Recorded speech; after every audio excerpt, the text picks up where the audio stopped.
My name is Donald Black. I come from the Scottish Highlands on the west coast. As you can see, I'm just in my early 20s, um, very young, you know. I got my first harmonica at the age of 4. I got it from a very kindly aunt who sent it at Christmas time, and that was my very first one. So that was 70 years ago. And the first influences on me were not harmonica players. They were actually accordion players. And as you all probably all know very much, that the culture of the west of Scotland is predominantly, at its roots, is Gaelic, the Gaelic culture, the Celtic culture, which is the same roots as Ireland and other parts of Britain. So the music I heard as a child was Highland music. It was different tempos, it was slow airs, it was marches, it was jigs and reels, etc. And there was an orthodoxy come in round about the mid-50s or thereabouts of accordion players and accordion bands taking pipe and Gaelic music and broadcasting, many of them broadcasting and travelling the world.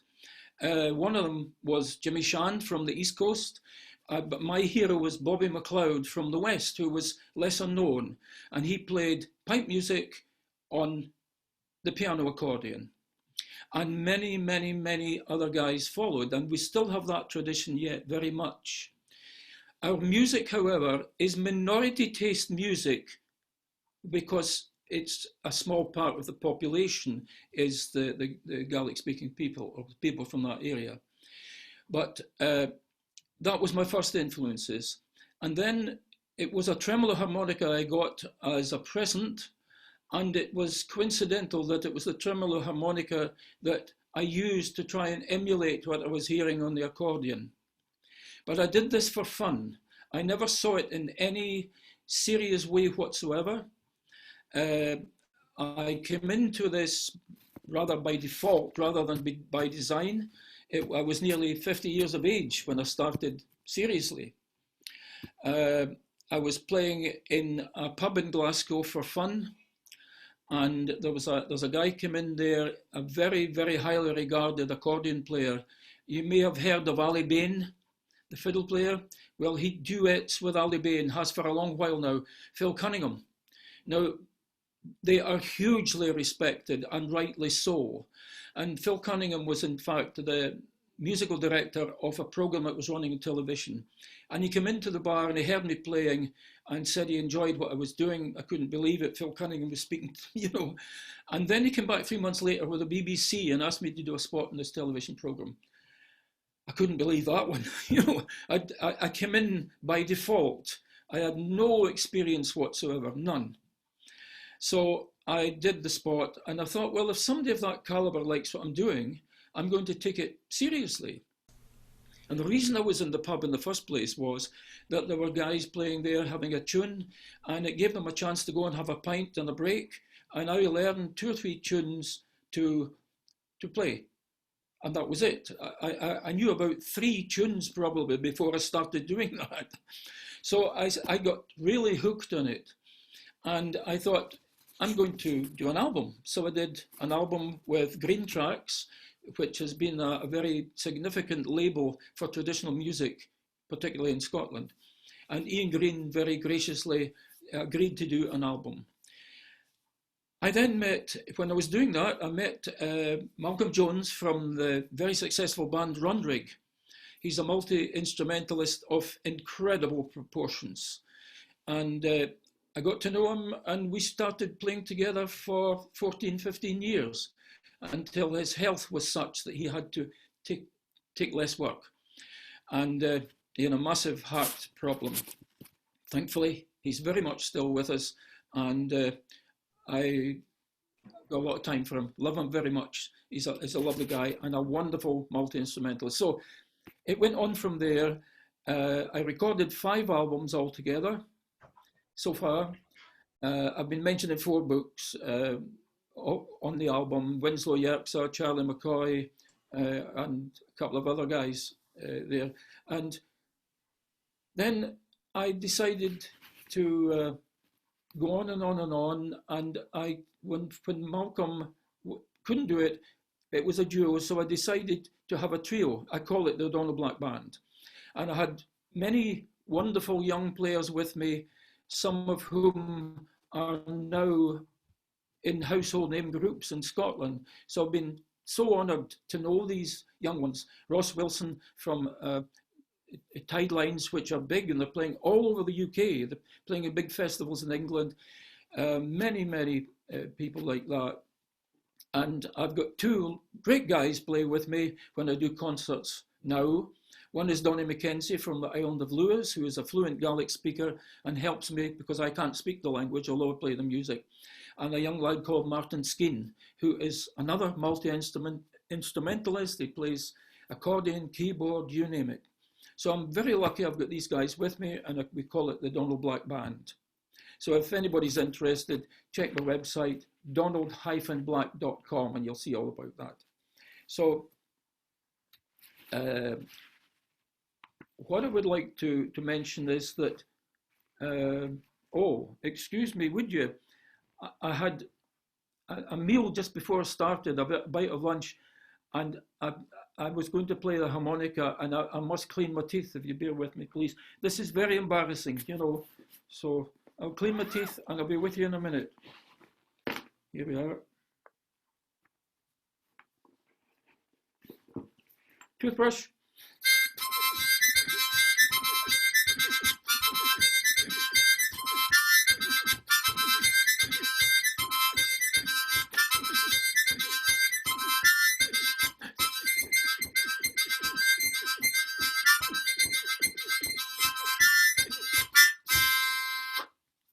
Okay, push on now. Can you hear that? Okay, yeah. Yeah, the sound is gone. There's no sound at this end, guys.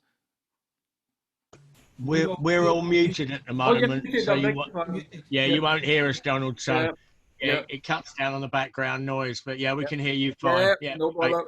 Thanks, Trevor. Yeah.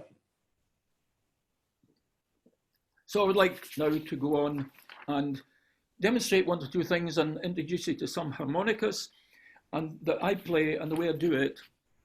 And then we can open the session up to any question you wish. And in between, if you wish to ask a question pertaining to what I'm saying, please don't hesitate to ask. So first of all, I'm going to take one of my tremolo harmonicas, the big double-sider here from Hona, which are out of production now, but I've got a good stock of them. And can anybody pick out what I'm doing that is unusual? And I thought it was the right thing to do when I was 4 years of age, and I continued doing it.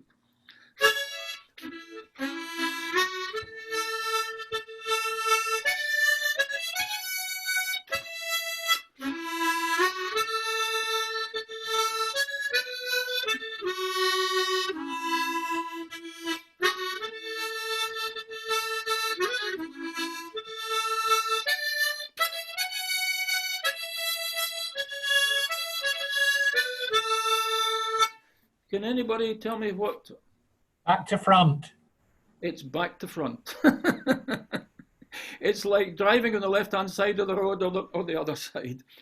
Nobody told me that it was the unorthodox way to do it, so I just kept doing it that way. So thanks for that. Could I just, I might be speaking totally to the converted here, but in case there's anyone in the audience today who doesn't really, if they're not acquainted, is there anybody not acquainted with the tremolo harmonica and what it's about? Right, okay. That's a tremolo harmonica there, and that's one note. There's one hole above the other, and there are two reeds per note, and they oscillate at the same time, and they're pitched just marginally apart, and they give it that lovely sound, you know, the very melodic sound it gives.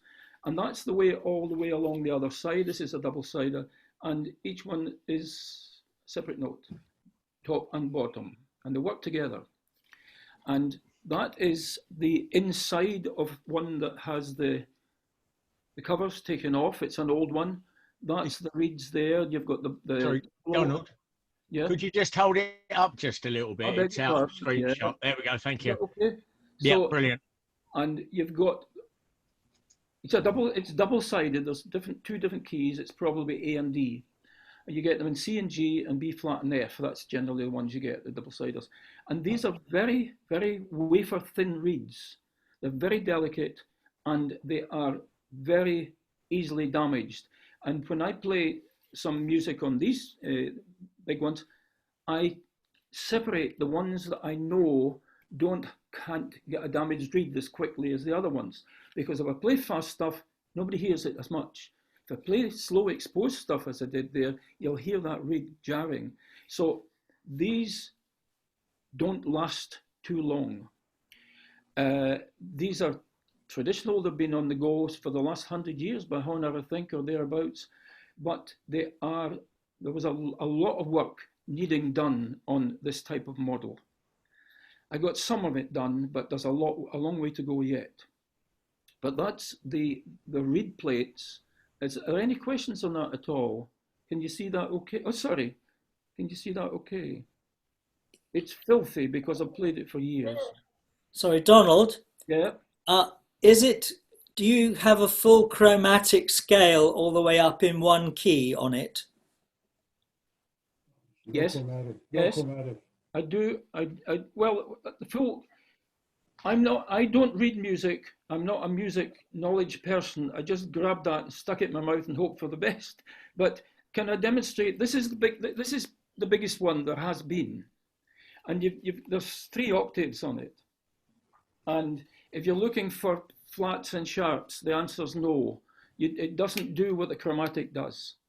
But could I mention something further? Because this I bought some years back from a guy in California, and he had it advertised, and it is a tremolo with a slide.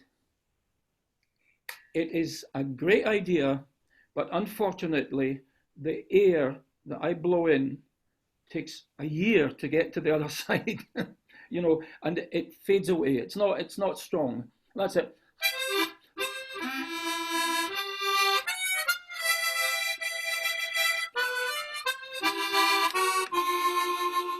It's not very, it hasn't got much gusto though, you know. I don't play it much, but I thought I would bring it out today because I might get asked that question. So that's the answer. That's the only one I have that plays chromatically, and I don't use it, you know. But I'll maybe mention that issue in a bit down the line, because that can be a drawback at times, of course, you know. Could I ask a question there, please, Jim Davies? Yes. One of the things I've been confused about is I've picked up traumatics. You see, I get confused.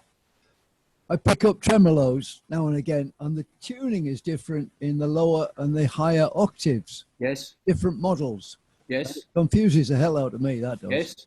Yes. And my dear mother and I played a lot together at the fireside for decades. And she used to get so frustrated. That note I'm looking for in the lower end is not there.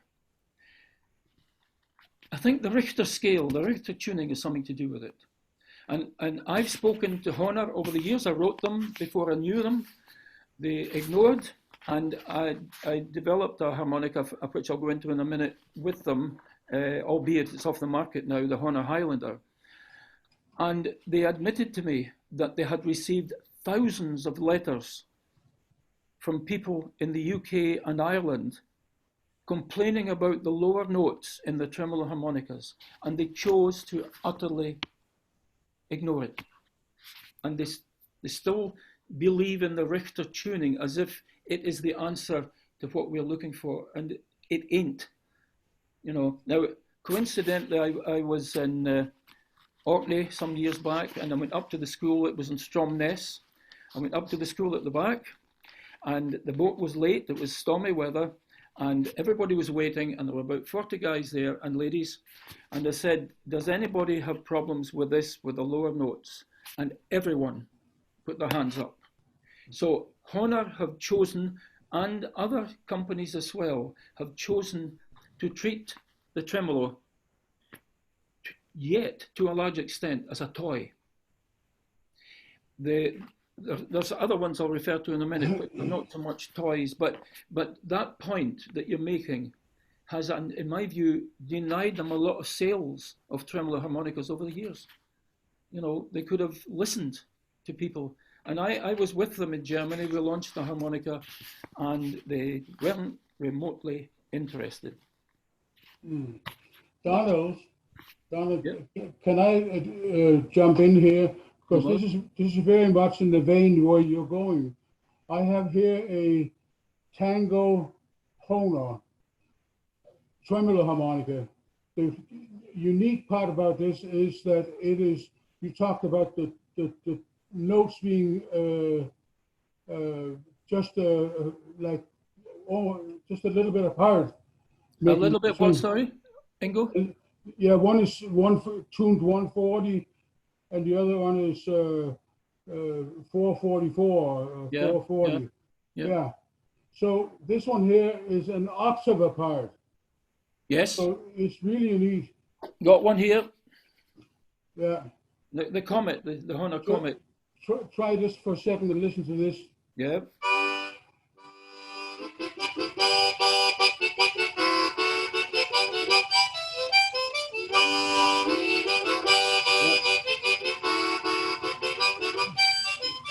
So they do or you know. Yes, but there are tunes that I play, and I hear what you're saying about Cape Breton tunes, but because it's in my blood, it's people from the Gaelic West of Scotland that play the Cape Breton fiddle music. Most of the tunes there are very much Celtic, Gaelic, Scottish music.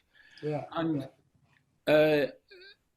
I tackle some of these tunes written by a guy called Dan R. MacDonald, for instance.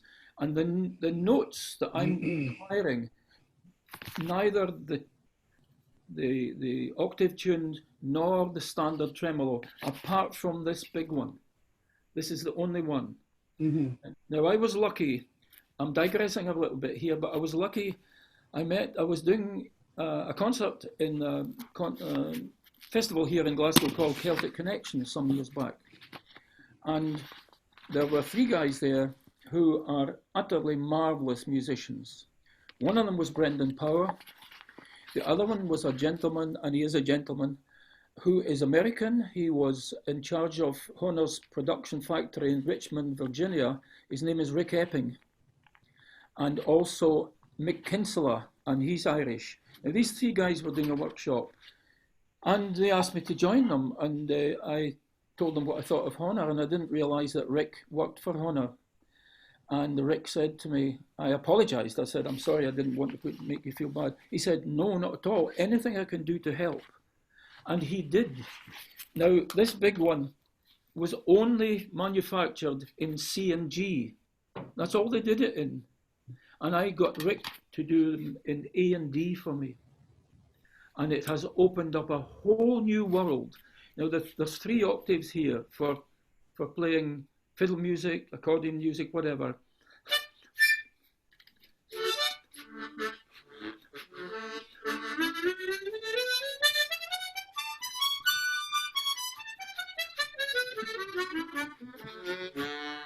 You know, the whole lot there. So I tackle fiddle tunes from Cape Breton, for instance.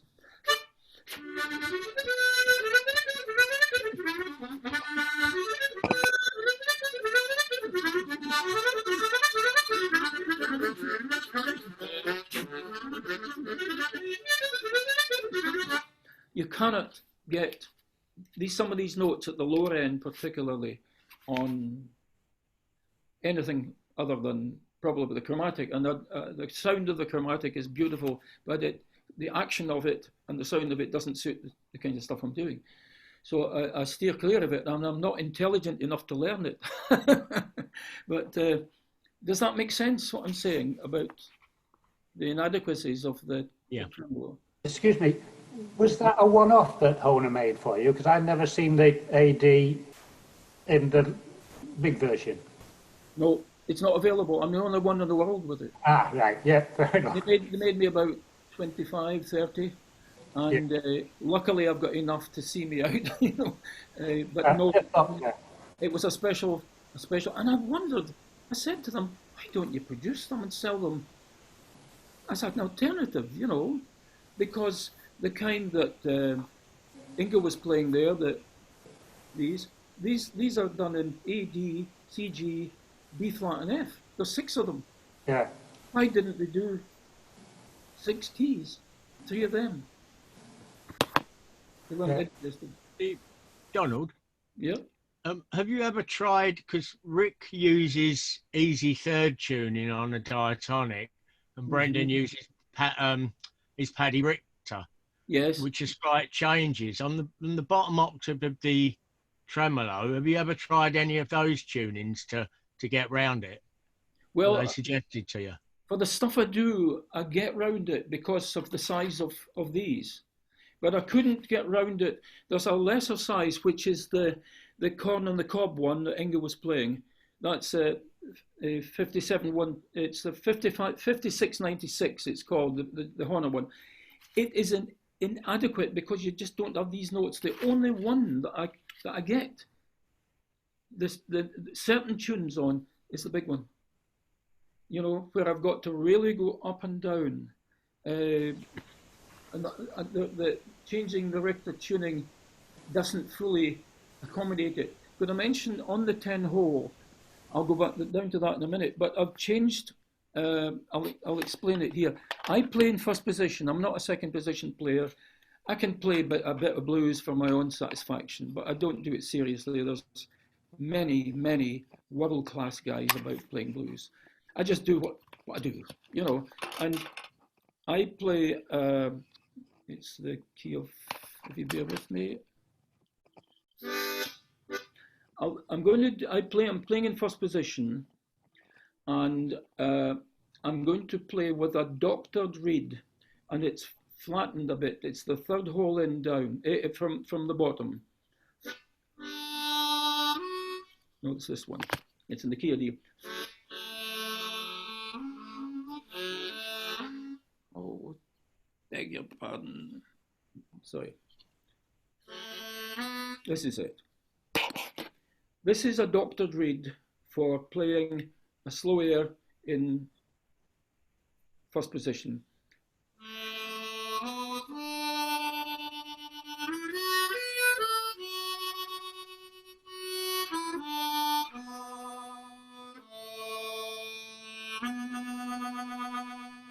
Now, first of all, you may ask me, why do I play the 10 hole? Well, that's a special 20. I love the tone of it for slow airs. And the note I have changed is that one. I've taken that one and flattened it. The third one in at the bottom, it's in the key of D, 2. And that facilitates being able to play the melody. That's all I do with the 10 hole. I included the 10 hole in this because the guys that asked me, you know, they said, well, you play some 10 hole, talk about that as well. But I don't do second position playing, and I don't rely heavily on the 10 hole. But when it comes to slow airs, it's got a lovely resonance, the sound of the 10 hole, but it's in first position. Does that make sense? Yes, thank you. So was that the blow 3 or the draw 3 that you've lowered? It was the draw 3. Draw 3. Thank you. Cheers. Yeah, and that's the rule. These are low. That was low D. The low D is lovely. It's got a lovely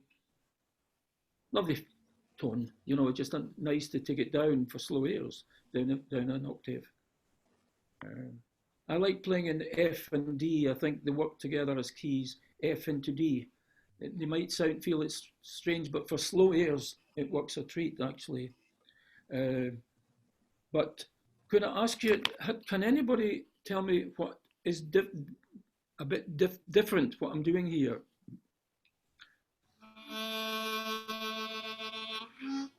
Sorry, that's not.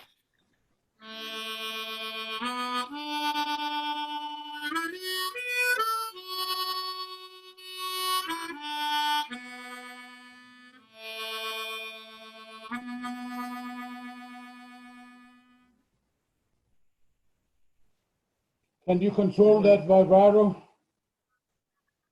Yep, Can you you've got it. control this? Bingo. Can you Yep. can you Yep. speed up and go slower? Oh, the vibrato, not too much, so that it. No. See, No, I that's can't. The pulse of it, I can't.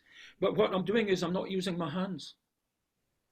And there's only two guys that have picked up on that, and one is Phil Louis from the National Harmonica League when I played in Bristol 2 or 3 years ago. And Phil, as soon as we came off the stage, I played a spot there, and he said, "Has anybody noticed?" And he picked up on it right away. And the other guy was a guy called Trip Henderson. I don't know if anybody knows him or knows of him. He's from New York City, and he used to play with Springsteen at one time in the early days in New Jersey. And I met Trip when he was over in Scotland, and he said, "You're doing mouth vibrato," and that's what he called it. So it's just something I do, and I never thought anything about it. But I don't do the wah-wah thing at all.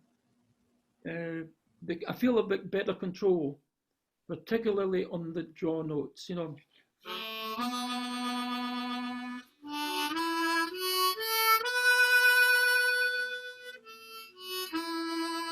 Without hands. It's just Okay. you know, Good.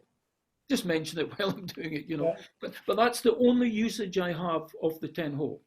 Yeah. And I use it for slow airs because it is a wonderful vehicle for that. However, sometimes I come across them, and this is where the chromatic is handy. I come across a tune where I change that note, the third one in, but further along the tune, I need the note that I had changed in the first place. So it's a self-defeating thing. So I can't play two harmonicas, you know, and switch them. I've just got to give up on that tune because that's the way I've tackled it. You know. Does that make sense? You know, it's I get away with a lot. I chance my luck. You know. So on this program, is chromatic strictly forbidden? Is chromatic forbidden? If you wish to sing an Elvis song, if you wish to yodel or dance, I don't care. Yodel. as long as everybody That's a good one. is keen on it, fire away. Okay. No problem. Okay, good. Sorry? No, that's good. Thank you. Yeah. Okay. Yeah. Any questions at all? Any further questions at all, please? No. So that's the 10 hole. That's as far as I go with the 10 hole. But I have recorded a lot of slow airs that come out nicely on the 10 hole. I recorded one with Charlie McCoy. I recorded 2 tracks with Charlie McCoy. I couldn't believe recording a tune with Charlie McCoy. And I met him. I was asked to spar a couple of times, and the first time was in 2005 in Kansas City.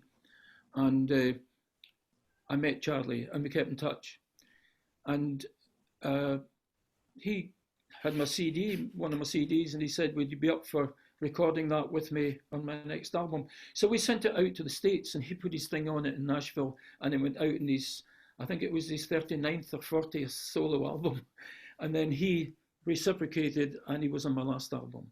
So he's playing second position, I'm playing first position, and the difference in the tone, he's got a lovely tonal quality that he puts into it, you know. So I had that honor, but that's what I was doing. I was chancing my luck. That makes sense. So I'm not a technician. I don't read a note of music. I do concerts with probably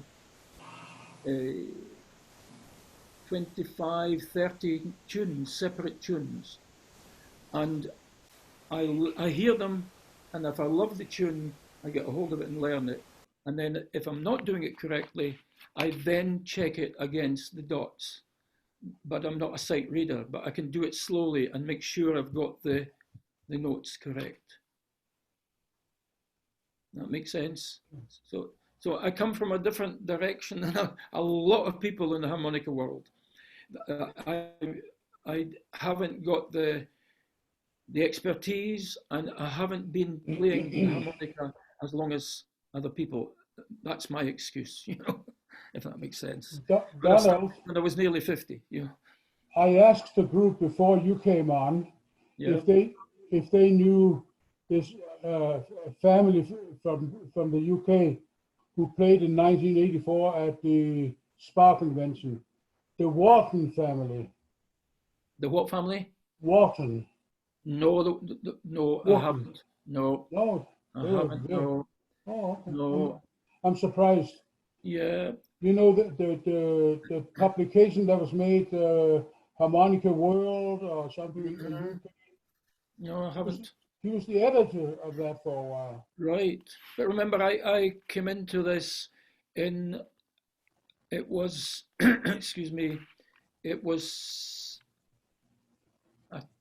25 years ago, 25 from now, you're talking Okay. in the 70s, So you're But just a it youngster. took a while to get, You're just a youngster. I wish it was. Young man. Yeah, I wish it was. But I love the music. For me, it's the music first. If it was a banana I had in my mouth and it got the same sound as a harmonica, I would be quite pleased. For And sure. and I'm not trying to denigrate the harmonica. I am utterly Or the banana. or a banana. but I have people that I think they're just quite unbelievable. I've written down a list of people whose music in the harmonica over the years and latterly appealed to me. Charlie McCoy, Buddy Green, P.T. Gazelle, based in Nashville, but he's jazz. He's wonderful. Howard Levy. I've heard Howard Levy live. I've never heard anything like it in my life. Unbelievable. Brendan Power, another genius. Peter Madcat Ruth, a great second position player. Jim Conway from Chicago. Jim is of Irish stock. He plays traditional Irish music and then he switches to Chicago blues. He's got Rick Epping, Mick Kinsella in Ireland, and because I play Celtic music, the Murphy brothers in Ireland, Pip and John Murphy from Wexford, they are very, very good. They're wonderful, two brothers. A friend of mine called Spider Mackenzie, he's a member of the NHL. He is in Germany at the moment, playing wonderful 10-hole second position stuff.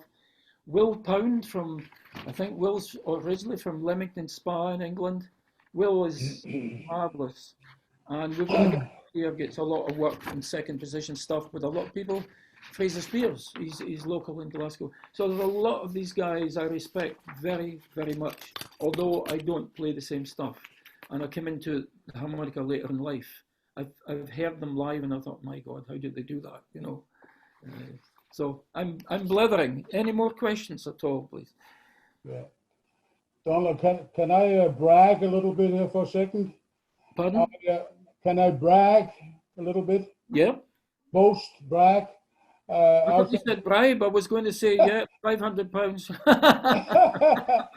I was at a Spa convention and I was on stage playing blues with a guy from Chicago.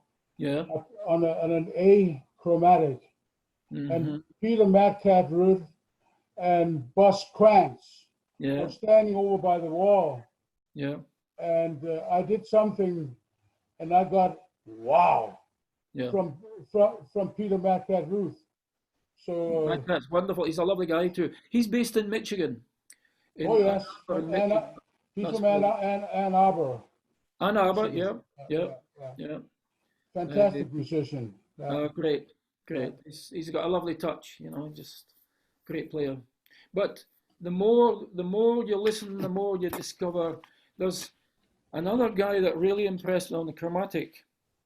He's from England. He is a coloured lad. He's of African extraction, I think. And I forget his name, but I heard him when I was down in Bristol. And I thought, my God, this guy's fantastic. You He's a know, young fellow. He's a young fellow. a young fellow. Yeah. Philip, I can't remember. Philip Achille. Philip Achille, yeah. Yeah. Oh, fabulous stuff. Oh, And there's so many. And with Oh, having yeah. been down in Bristol twice at Spa, I've heard so many just great people, lovely people, and great players. You know. Have you ever heard Chris Bauer? Sorry, the NHL. Spa was an American. Sorry. Have you ever heard Chris Bauer? Chris Bauer. I think I have. He's probably one of the best chromatic players in the world. Right. I think I have, but I'm not sure. I think I've heard the name. Yeah. Yeah. Wonderful. Yeah. Him and Tom Stryker. Mm-hmm. Tom Stryker are playing together. Yeah. Well, talking about chromatic, when I was in the States the first time at Spa, a lot of the chromatic players there didn't really praise Larry Adler very much. And I saw Larry Adler when he was 80 years of age. He did a British tour, and he was utterly marvelous. Yeah. And he had a brother, Jerry Adler, too, Yeah. who taught a lot of people the chromatic for film, some film stars to play in cowboy things and whatnot. So I think he lived under the shadow of Larry, but he was a fabulous player as well. Yeah. My friend Anthony Johnson, Mm-hmm. who lives also in Burlington and is from the UK, Yeah. was a close friend of Jerry Adler. Yeah, was he? Yeah. And he owns Larry Adler's silver harmonica chromatic. Is that right? Yeah. Here in Burlington. Yeah. Well, I remember when Larry came to Glasgow, he was in one of the theatres here, and he had lost his chromatic. He hadn't got one, and he had to send out for one. And this guy that I know, Fraser Spears, had one, and he got into a taxi and got to the Pavilion Theatre for Larry. Yeah, and he was marvellous. He was fantastic. Yeah. And of course, we can't forget Tommy Riley. Pardon? Tommy Riley. Tommy Riley was Canadian. He was, yes. He was. There's a lovely story about Tommy Riley. If I may, is this okay if I just mention this, guys? Tommy Riley was he was in Germany as a student, and I think he was a violinist, and he was involved in music in Germany. He was a prisoner of war. He was a prisoner of war, and when the war started out, he actually got sent cigarettes by his family, sweets and cigarettes, and he swapped the cigarettes with some German soldiers, and in turn they got him a chromatic harmonica. Right. And whilst he was in Germany, he got tore into the chromatic, and there's a lovely thing that you should check out online. It's Judith Durham from the Seekers singing and playing keyboard, and Tommy Riley playing with her. A fabulous player. Yeah. Wonderful. Yeah. But could I get back to, you mentioned Cajun.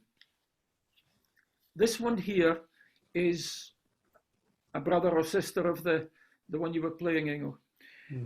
It's a Hona one, however, and it's called the Comet. And it's the difference between this and this one is that it's the full octave between the notes, between the top and bottom note. Yeah. And you get this this lovely,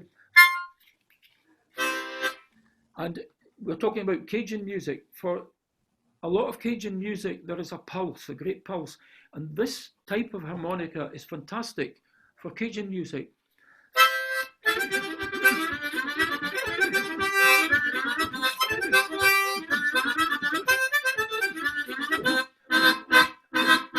It's got that sharp jab, you know. So it's, and I know that Seidel have made a new one, albeit for me it's Richter tuned. I don't know why, but it's Richter tuned. But the tone of it is absolutely beautiful. They do lovely octave tuned harmonicas. So could I go? Any further questions at all, folks? Anything at all? When you said you played some of the slow airs on the diatonics, Yes. I've found that if I just play the top row of a Horner Echo, then you get a very plaintive sort of sound without the tremolo effect then. What, David? Sorry?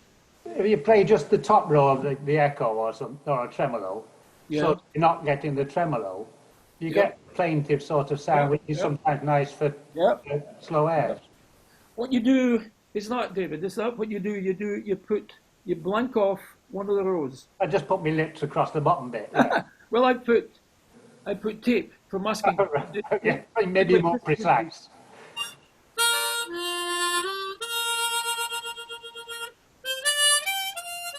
Yeah. This one's not coming out well, but and the Japanese, I love the Japanese single row for certain stuff. Particularly if I'm trying to emulate the two-row button box of for Irish tunes, and the Irish are very, very, very gifted people, and I love their music, and they are wonderful amongst many instruments, but particularly the button accordion.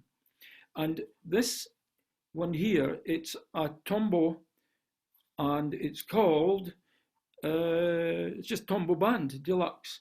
And it's got a lovely sound for emulating the button accordion.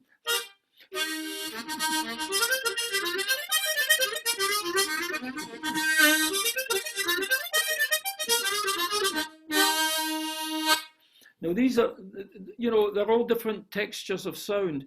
This one here is akin to the accordion, mostly the piano accordion in Scotland. I've been hearing for decades. But when I switch to Irish stuff, I go for this one quite a lot. And I haven't masked that one off, but here's one in F, two in F that I've masked off.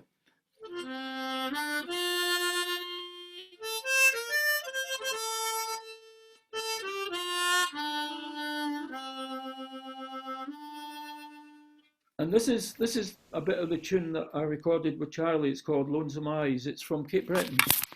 A guy called Jerry Holland, a wonderful fiddle player that composed this. How to go again?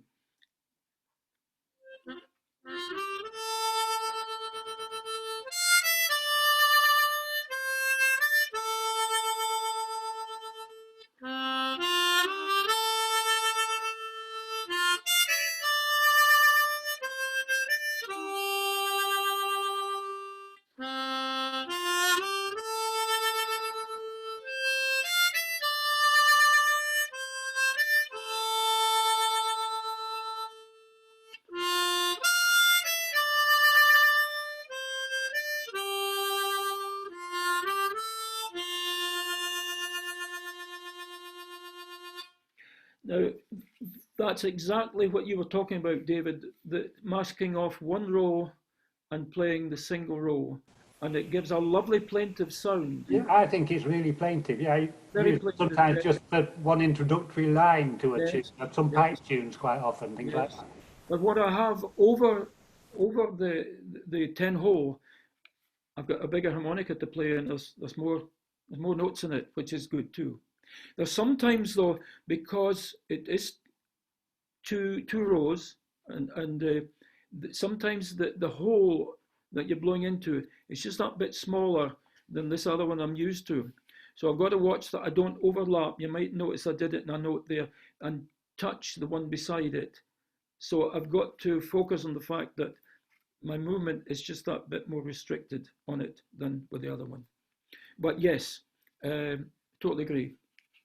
Yeah, and that's an example. It's just what I've shown you. But could I show you another thing on the harmonica, the big one here, or the smaller ones, but particularly the big one. If I'm playing a slow air, and this is D, I play this.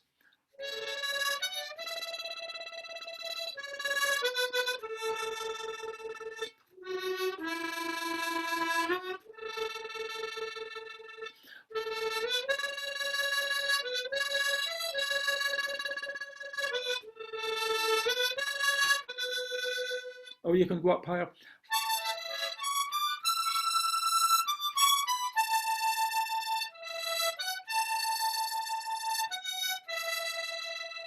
Etc. Do you know how that's done? Was it just vibrating your tongue? It's here, yes. What you do two things. You know how us Scots, we are very guttural. You know, when we speak with the consonant R, it's rrr, rrr. Well, if one does that silently and takes it to the front of one's mouth and goes rrr, and if you do that now and put your finger in front, you'll find that there are successive jets of air come out. Just feel that. And you pretend then that this is the most beautiful woman that ever lived. And you caress her. And you just do that and kiss her at the same time, gently.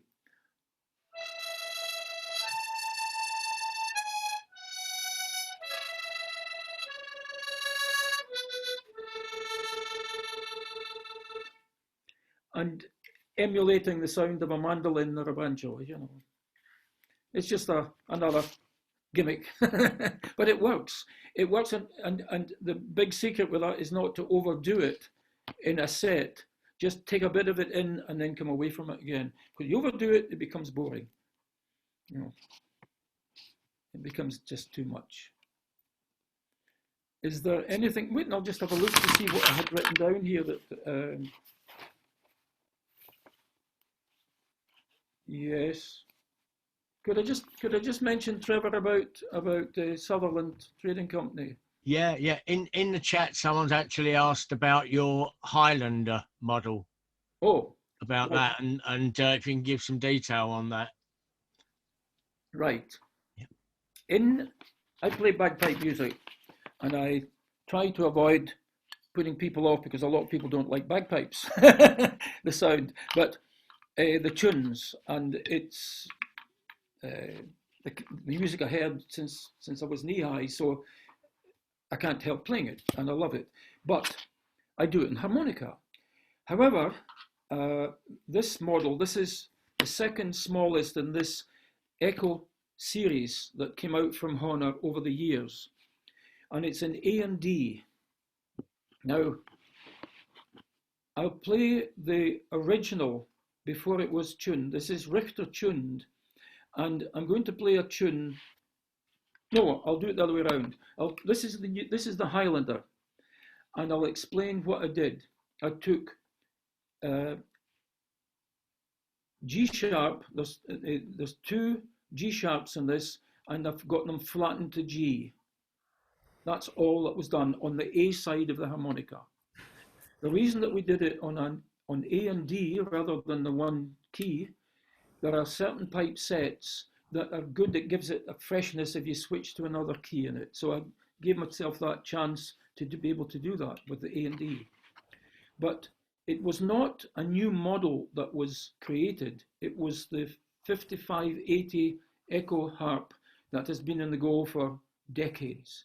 And Honor took it and rebranded it and called it the Highlander.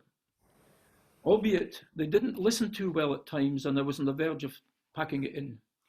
They put a young lad with a degree in chemistry who played a bit of blues onto it, and they didn't take it seriously enough.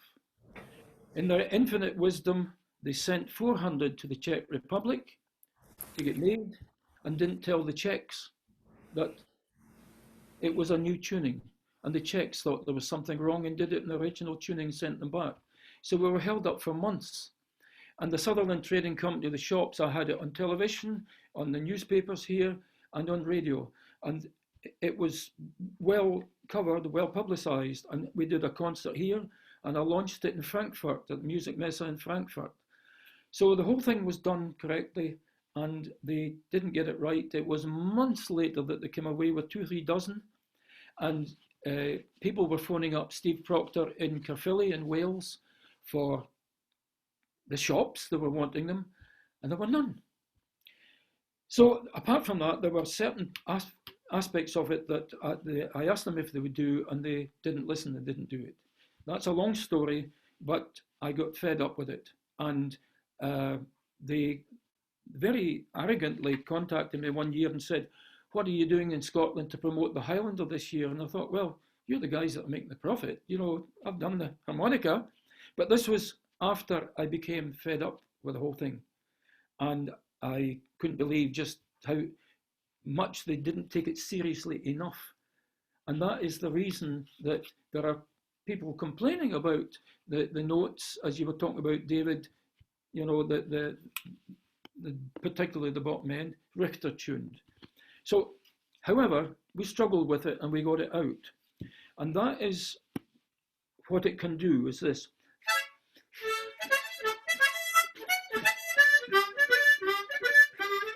That note is not available. It's what we call Mixolydian tuning. Yeah, and then at the top end,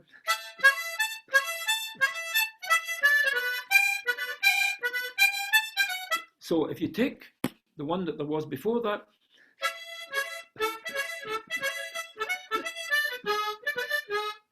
that's the note that was flattened from G sharp to G. And similarly at the top end,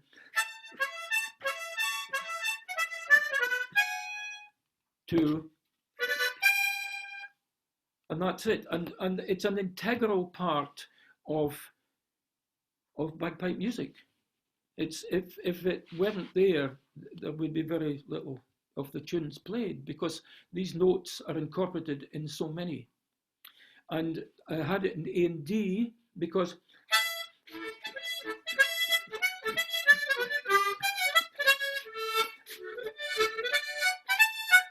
you've got a switcher key, which is good when you're playing a concert and you don't want to bore people with the same key. So that's basically what it is, or what it was. They didn't take it seriously. And I spoke with a guy called Arthur Chung. He was a Chinaman. And when I was out in Germany promoting it at the Music Messe, I went for a walk when we had a break, and I spoke to Bill Bay, who owns Mel Bay Books. And he had a stand there. And I said, I'm at the Honor stand here. I'm going to, I've got this harmonica. I told him about it.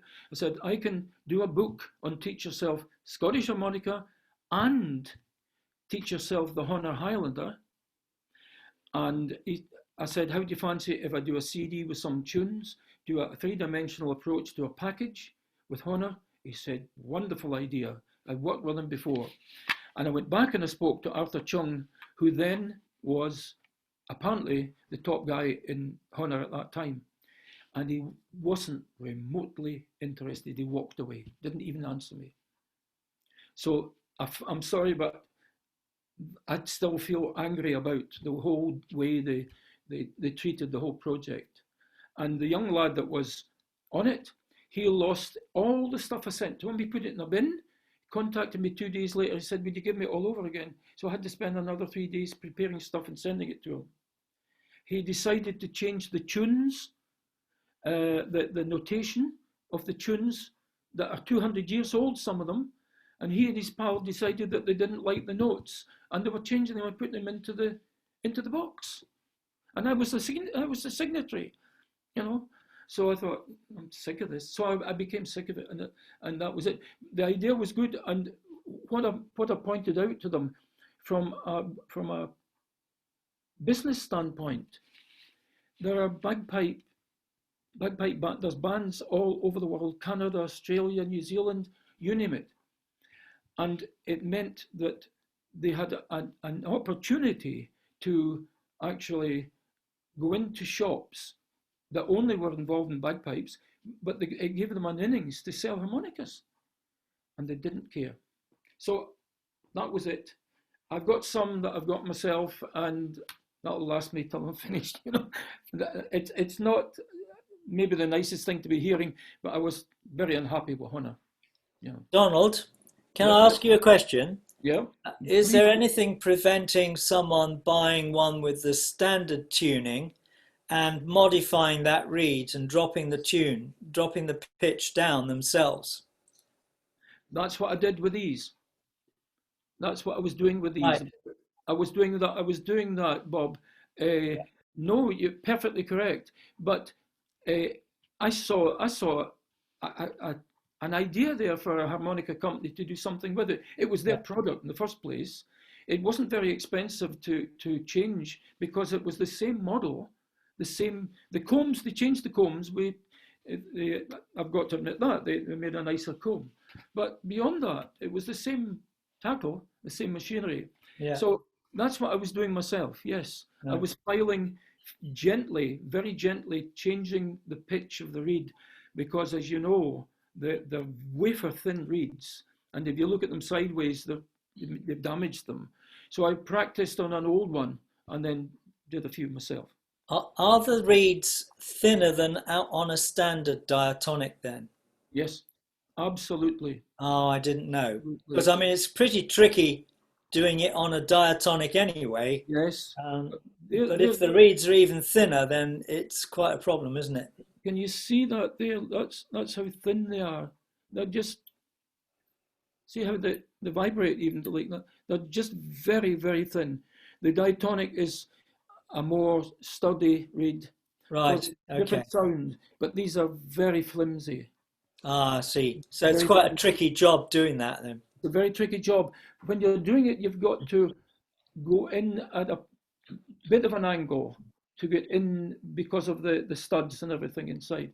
So you've got to watch that you don't damage the alignment from left to right and up and down. Yeah.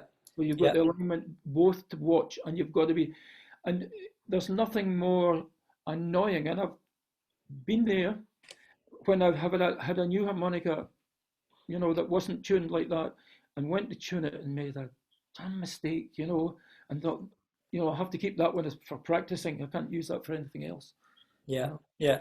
I bought a scraper for diatonics from Richard Sly. Yeah. A lovely little scraper that does a good job, but if the reeds are even thinner than the diatonic, I would hesitate. Yeah. Especially if I've not done one before. Yeah, that's Richard in the States. Yeah. States, yeah. He's a lovely guy. I met Richard last year actually. He's played with a lot of top guys. That lad, actually, he's a lovely person. He's a very, very nice guy. He's a clever guy too. But another guy I have no vested interest in. I'm not getting any commission or anything. But I did a workshop at the National Harmonica League in Bristol 2 years ago, I think 3 years ago now. I can't. Time goes by quick. And there was a guy. I did a workshop there, and there was a guy there called John Cook, and he's in Essex. Yeah. And he came up to me and he said, "Look, I'm not looking for anything, but would you please send me your worst tremolo?" And I did. And he is someone who is passionate about harmonica. He's an engineer first and foremostly. He's not just a harmonica player or somebody interested. He's an engineer. He understands metallurgy. He understands so much. And he was out in where I've been myself not long ago, where Seidel are in Germany, in the Saxony in Germany near the Polish border. And he learned a lot about that's where the first were made in the world, was in Klingenthal out in Germany. And he does a good job. He's based in Essex. So I had enough for my own. I didn't have much that I needed John to do, but he sent me that one back, and I contacted people on Facebook and I said, "Look guys, there's a good guy down there in Essex," and I think he got a bit of business from it. I hope he did, you know, because if anybody's looking for somebody that really, really knows their stuff in the UK, in Britain, I know John's work, and it's very, very good. I've been watching some videos of his. They're very helpful. Yes. I haven't contacted him yet, but yeah, thank you. He's very, very good. And there's a lad over in Ireland too. I haven't had the occasion to get him to do stuff. Cahill Johnson, and Cahill's a lovely fellow too. He's based in Galway and he does repairs as well. And so there's a couple of guys there, but I only know John's work because he sent it to me. And I sent one to him and he sent it back. But So there are guys around that can do things, I've had John Cook do some of mine, and they've come back much better tone than they were originally when they were Yes, new. yes. And he'll replace Tightens them up with bolts and everything, he tightens the whole thing up. Yeah. Yep. He does what he realised should have been done in the factory in the first place, but it takes more time to do it, of course, so, and any more questions, folks, at all? Donald, Rick Epping has put together a harmonica with the mouthpiece from a chromatic onto a diatonic. Nick Kinsell plays it as well. Have you ever come across that one? I've got one from, what's his name? Rick Epping does it? The genius. Well, I'm not saying it Brendan, right. Brendan Power. Brendan, yeah. Yeah, I think Rick Epping put one together. He was the first to do it. Did he? And I think it's the 260, the 280 chromatic. I don't think it's any chromatic. And that's the mouthpiece, and you put it onto. It's not an ordinary diatonic. I forget which type, the auto tune or something diatonic, and it just, it's a different model. But Rick Epping plays it a lot actually, and Mick Kinsell plays it all the time. He was, I believe, the one that was that worked on the tenho, the draw notes, not just the blow notes. Now, what was the issue again? The XB40. The XB40. But this is the tenho. Yeah, you could bend, blowing, and drawing. Yes, the bending. Yeah, yes, XB40. Yeah. Clever guys. These lads are very clever, and people like myself, absolute rookies who are chancing their luck, are lucky that these guys are doing great work. Bless them. What about the ladies? There's one lady, and there's 2 or 3 ladies, I think, at least I can see. Any questions at all? Pauline's gone now. Yeah, I play in a traditional band here in England, in the south. Yeah, sorry, Jim. Yeah, I can see. Traditional music down here in the south. Yeah. But one of the things that we are not good at, some of us, is playing the Scotch snap. Because to play Scots music properly, you've got to put that and although it's a dotted crotchet with a quaver or a semi-quaver behind it. Yeah. That's all very well in dots, but actually playing it. Yeah. And how do you find of the different models of harmonica? Which ones do you find the best played Scotch snap type music? Well, this one here, the that kind of thing. Yeah. That's it. It is luck. And I'll tell you why it's luck, because, and I wanted to focus on this one particularly, and I'm glad you mentioned that. The trade-off I find, I play very, very fast stuff and I play very slow stuff. And some of the stuff was never, ever, ever written for the harmonica. It was written, a lot of it, as you know, for the Scottish snap, it was written for the fiddle.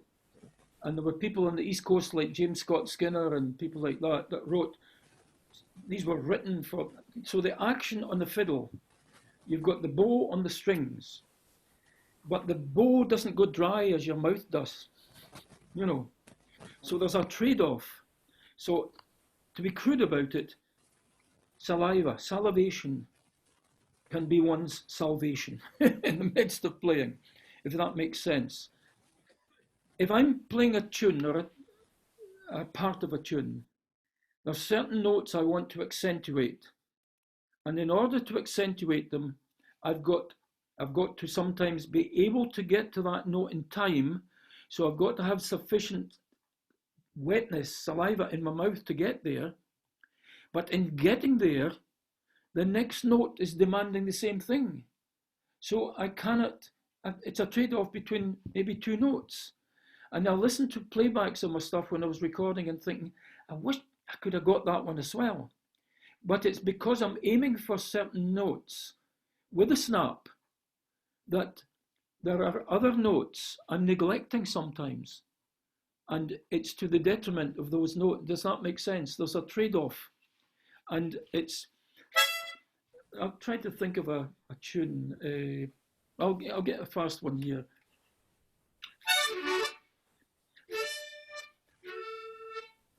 Here's a Cape Breton tune. It's the same thing because they put the snap in it. It's fiddle tunes.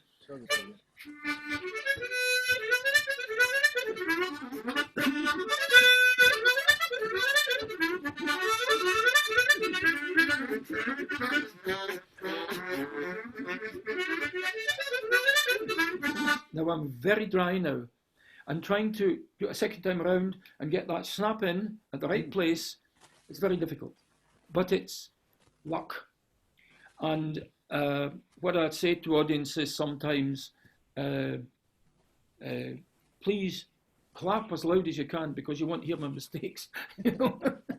But I'm tackling something that the music was never written for. Sure. And I seem to be, in some of the stuff I do, I seem to be the first to tackle it. You know, it's not easy. It's not an easy instrument.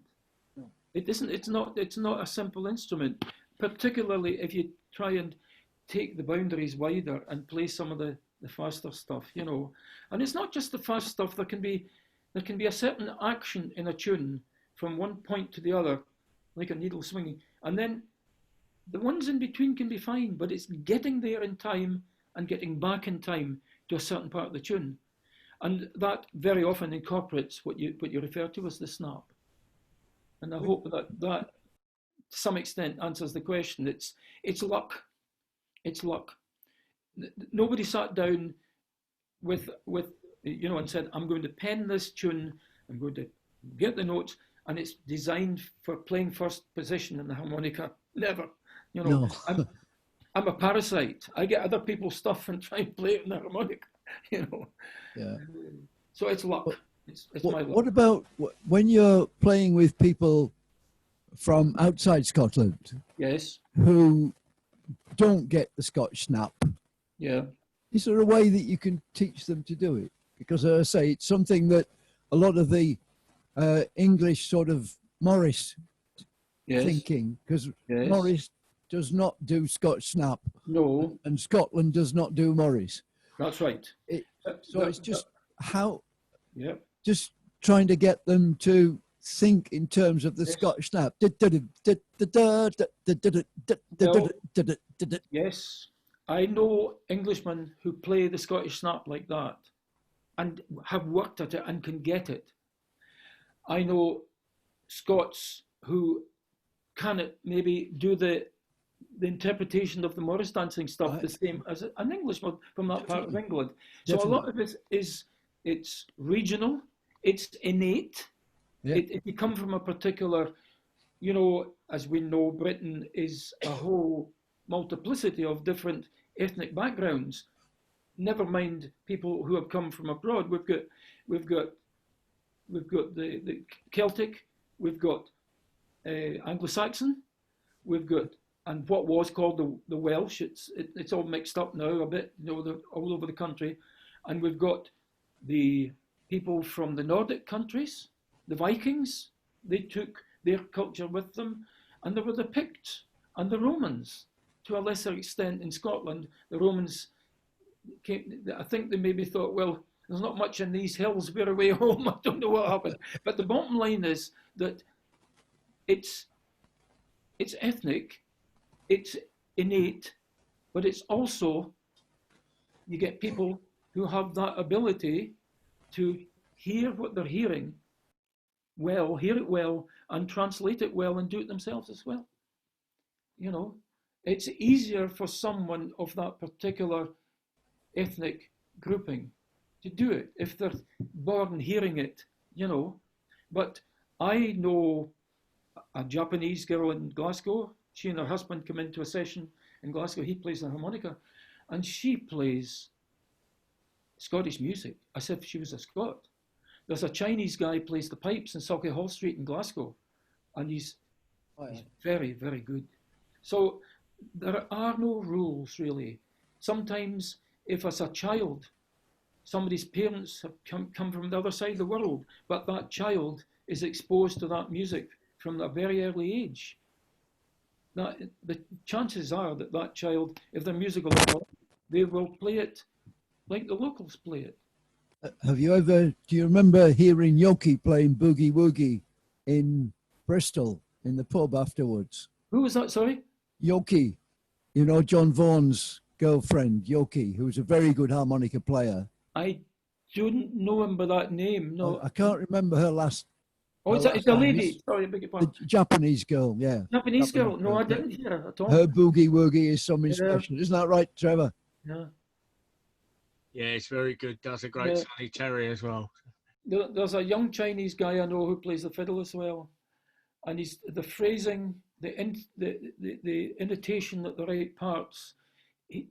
And this is not easy music. It's stuff that a lot of Scots wouldn't touch because it's so difficult, and he is fabulous. You know, so there is no ruling or theory that is correct that says that you've got to come from a particular ethnic background before you can play it right. There isn't. A lot of people blooming well put themselves to it and get it, you know. I know many musicians here from Scotland that will never get it because they're approximating it and they're quite happy with what they're doing, you know. But if they're really serious, it's a different ballgame, you know. Does that make sense? Right. I'm getting conscious of time now. We're done about an hour and a quarter now. So I don't know if you want to play a piece to play us out, or yes. If there's anything else you want to cover, Donald. Right. Not really. Oh yeah, to mention the 10-hole from. You mentioned that, did you? Yeah. Yeah. No, I've not mentioned it.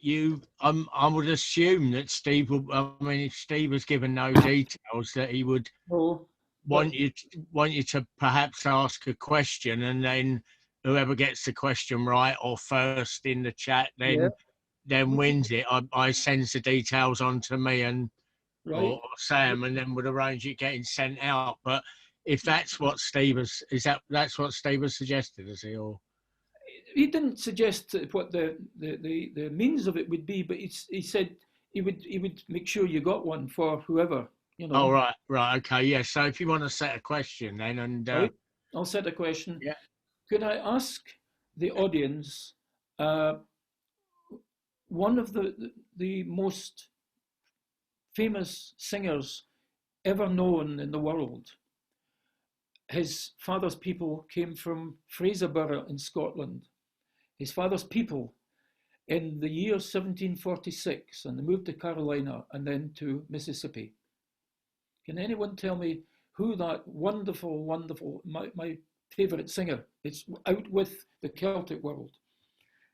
Can anybody tell me who that was?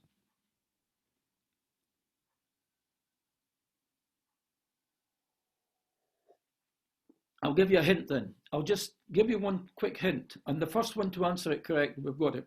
Elvis.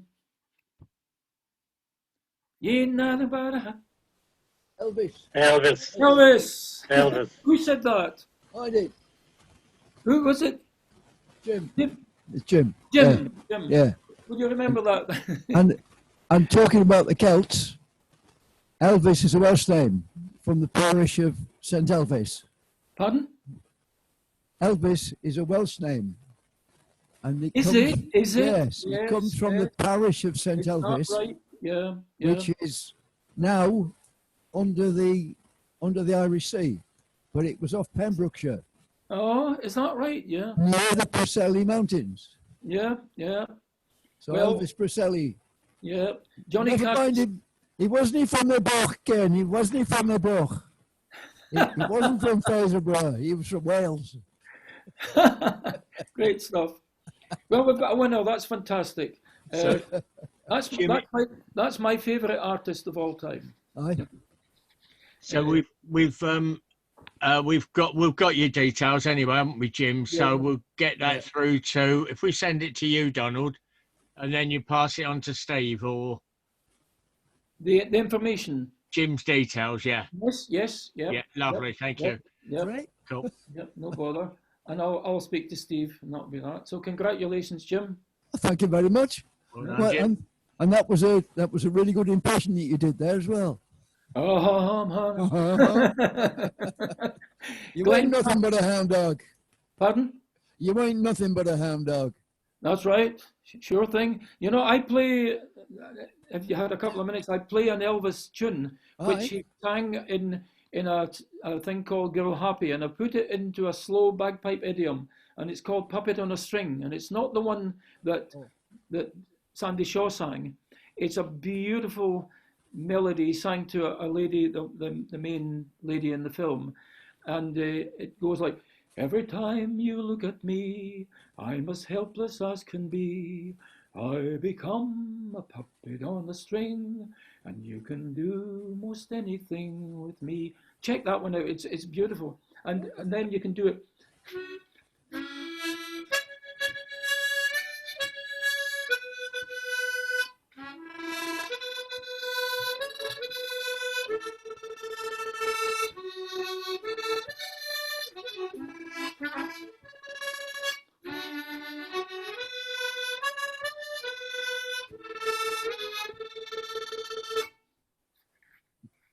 Elvis. So thank you very much, folks. I've thoroughly enjoyed this afternoon with you, and I hope it was of some help. Yeah, thank you, Donald.